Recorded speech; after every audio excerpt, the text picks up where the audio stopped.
Celebrated American author John Irving published his first novel in 1968 at the age of 26. Some of his best-known works include The World According to Garp and The Cider House Rules. Today, Irving is still going strong, having just published his 14th novel, Avenue of Mysteries, which explores the themes of philosophy, religion, love, and imagination. His work is praised as being both critically acclaimed and fun to read. He's the winner of a National Book Award and an Oscar. Irving discusses his body of work, his in-depth writing process, his influences, and much more with journalist and book reviewer Sam Tannenhouse on Great Conversations.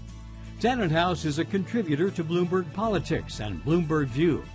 He was previously on staff at the New York Times, where he was editor-in-chief of both the Sunday Book Review and the Week in Review.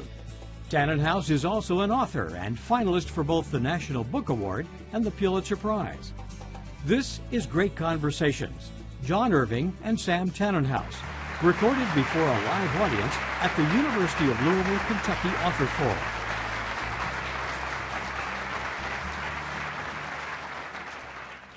Welcome, everyone. It's a great treat to be talking to one of the great living novelists.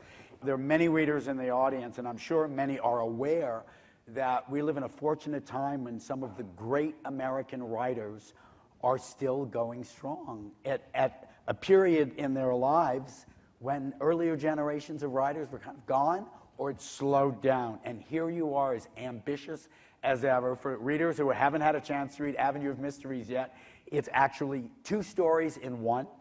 The main tracks of the narrative are set apart, separated by 40 years. One happens in Oaxaca, Mexico. The other is a flight to the Philippines, air travel. The same character is living both those lives, and you raise all kinds of questions about the present, the past, about mystery and miracle. So tell us a little bit about what you think you're doing in this novel. It wouldn't be the first time that I've chosen to focus on something that happens in a young person's life.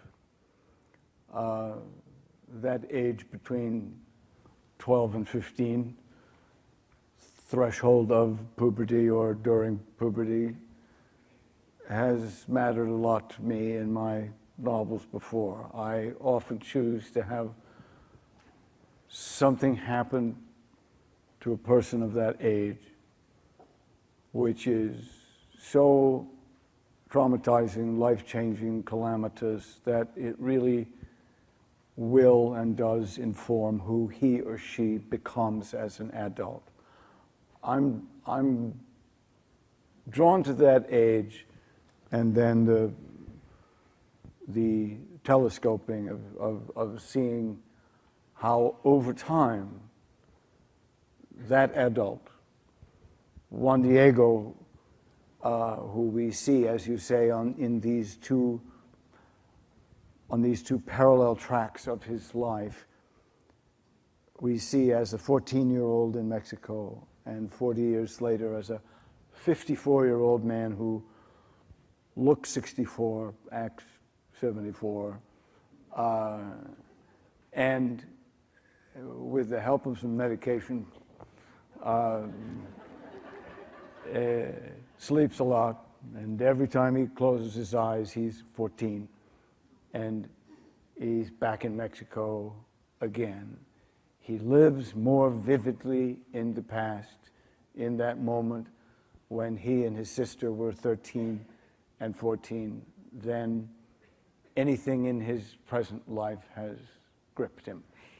And something you state very clearly at the beginning of the novel, which is something that will surprise readers and maybe other writers, is you say, Juan Diego says his two lives are distinct and different. Because what most of us think of is, yes, we are informed and created by our childhood. And you've just said that. But also, he's lived two entirely different lives. How does that happen? Well, It wouldn't be the first time I've exaggerated a point either. Well, next you're going to tell us you use exclamation points and italics. Yeah, that too. That too.